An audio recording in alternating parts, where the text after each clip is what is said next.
नमस्कार मंडळी, आज आपण बघतोय चमचमीत कुरकुरीत छोले टिक्की किंवा छोले कटलेट म्हणू शकता.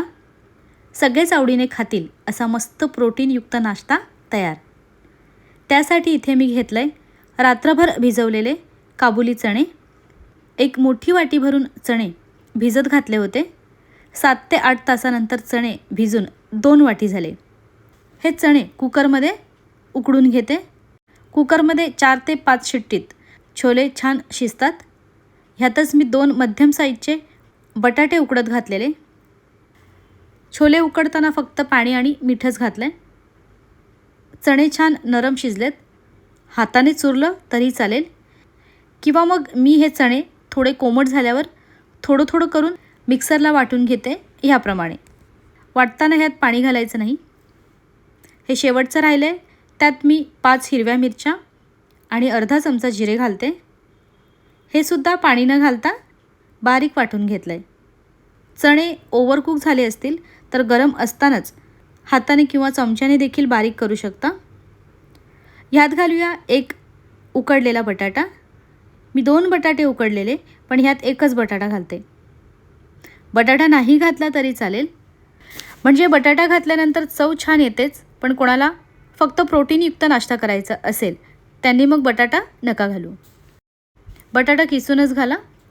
आणखी यात घालूया बारीक चिरलेला एक मोठा कांदा, 1 चमचा आलं लसूण पेस्ट, अर्धा चमचा हळद, 1.5 चमचा किंवा आवडीनुसार मिरची पावडर. हिरवी मिरची पण घातली आहे, त्या अंदाजाने मिरची पावडर घालायची. 1 चमचा धणे पावडर. जिरे आधी घातले नसतील तर अर्धा चमचा जिरे पावडर पण घाला. नाश्त्याला छान चटपटीत चव येण्यासाठी यात घालूया 1 चमचा चाट मसाला आणि 1 चमचा आमचूर पावडर. आमचूर पावडर नसेल तर लिंबाचा रस घालू शकता. 2 चिमूटभर हिंग, बारीक चिरलेली कोथिंबीर आणि चवीनुसार मीठ घालूया. चणे उकडताना पण मीठ घातलेलं, त्या अंदाजाने मीठ वापरा. ह्याला छान बाइंडिंग येण्यासाठी ह्यात घालूया अर्धी वाटी कॉर्नफ्लॉवर. आधी थोडंसं घालून मिक्स करून घेते. जास्त आंबट आवडत असेल तर आमचूर पावडरचं प्रमाण वाढवू शकता. राहिलेलं कॉर्नफ्लॉवर पण घालते, म्हणजे एकूण अर्धी वाटी कॉर्नफ्लॉवर सगळं घातलं. कोणाला कॉर्नफ्लॉवर घालायचं नसेल तर त्याच्याऐवजी अर्धी वाटी बेसन घातलं तरी चालेल. हे खूप जास्त कोरडं वाटत असेल, गोळा होत नसेल तर थोड्याशा पाण्यात हात फक्त बुडवून घ्यायचा. साधारण भाकरीच्या पिठाप्रमाणे ह्याचा गोळा करून घेते. आधीच खूप जास्त पाणी वापरू नका. गरज वाटली तरच पाण्यात फक्त हात बुडवून घ्या. जर तुमचे उकडलेले छोले ओव्हरकुक झालेले असतील, गरम असतील तर कदाचित पाण्याचा हात लागणारही नाही. त्यामुळे पाण्याचा वापर तेवढं अंदाज घेऊन करा. तर हे बघा, मस्त गोळा झाला आहे. लगेचच ह्याचे कटलेट बनवून घेते. हात पाण्याने जरा ओले करून घेतले की आकार छान देता येतो. हे करताना पिठाला जास्त क्रॅक्स येत असतील तर पाण्याच्या हाताने हे पुन्हा एकदा मळून घ्या, कारण जास्त क्रॅक्स असतील तर टिक्की तळताना तेलात पसरू शकते.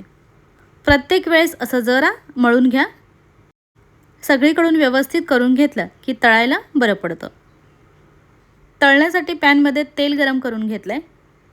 तेल व्यवस्थित गरम झाल्यानंतरच अलगदपणे टिक्की सोडायची. गॅसची फ्लेम मध्यम असावी. एकदम कमी गॅसवर किंवा एकदम कमी गरम तेलात तळलं तर पसरू शकतात. त्यामुळे गॅस मिडियम ठेवायचा. कधीकधी छोले टिक्की तळताना तेलात पसरते, म्हणजे छोले खूप जास्त जाडसर वाटले किंवा बाइंडिंग व्यवस्थित आलं नसेल तर अशा वेळी काय करायचं ते मी पुढे सांगतेच. दोन्ही साईडने अलटी पलटी करून असा छान सोनेरी रंग आल्यावर तेलातून काढून घेते. टिक्की जर तळताना तेलात पसरली तर काय करायचं, कोरड्या कॉर्नफ्लॉवरमध्ये घोळवून ह्या पद्धतीने सगळीकडे कोटिंग करून घ्यायचं. म्हणजे खूप जास्त कोटिंग नको, कोरड्या कॉर्नफ्लॉवरचा अगदी पातळ थर आला पाहिजे. जास्तीचं कोरडं पीठ असं झटकून काढायचं. जरा अलगदपणे दाबून घेतलं म्हणजे टिक्कीला ते व्यवस्थित पकडून ठेवतं. त्यामुळे आपली टिक्की तेलात पसरत नाही. मध्यम आचेवर हे सुद्धा तळून घेते. हे तळताना खूप जास्त तेल घालायची गरज नाही. ज्यांना जास्त तेलकट चालत नाही त्यांनी मग नॉनस्टिक तव्यावर अगदी चमचाभर तेल घालून टिक्की जरा पातळसर करून अलटीपलटी करून शेकून घेतलं तरी छान लागतं. पौष्टिक, कुरकुरीत आणि चविष्ट छोले टिक्की किंवा छोले कटलेट तयार. लहान मोठे सगळेच आवडीने खातात. नक्की बनवून बघा. आवडल्यास लाईक आणि शेअरसुद्धा करा.